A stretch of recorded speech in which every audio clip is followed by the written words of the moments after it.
தேவனுக்கே மகிமை உண்டாவதாக. நாம் நீதிமான்களின் உயிர்த்தெழுதலில் பங்கடையக்கூடிய ரகசியமான காரியங்களை இயேசு கிறிஸ்து லூக்கா 14ஆம் அதிகாரம் வசனம் 12 முதல் 14 வரையுள்ள வேத பகுதியில் கூறியிருக்கிறார். அவை விருந்து நம் வீடுகளில் செய்யப்படும் போது நம்முடைய சிநேகிதர், சகோதரர், பந்து ஜனங்கள், ஐஸ்வர்யமுள்ள அயலகத்தார் இவர்களை நாம் அழைத்து விருந்து கொடுக்கும் போது அவர்கள் வீட்டு விருந்துக்கும் நம்மை அழைப்பார்கள். நமக்கு பதில் பூமியிலேயே சரி செய்யப்படும்.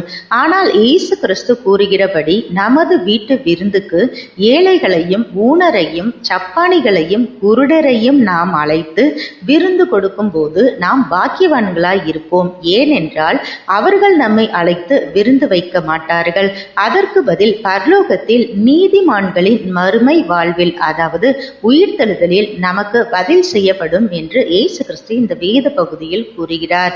நாமும் இது போன்று நமக்கு பிறர் திரும்ப செலுத்தாத விருந்துகளையும் நன்மைகளையும் ஏழைகள், எளியவர்கள், திக்கற்றவர்கள், ஆதரிப்பற்றவர்கள், ஊனர், சப்பானிகள், குருடர் போன்ற நமக்கு திரும்ப செலுத்த முடியாதவர்களுக்கு விருந்தும் உதவியும் செய்து இயேசு கிறிஸ்து கூறுகிறபடி மறுமை வாழ்வில் நீதிமான்களின் உயிர்த்தெழுதலில் பங்கடைவோம்.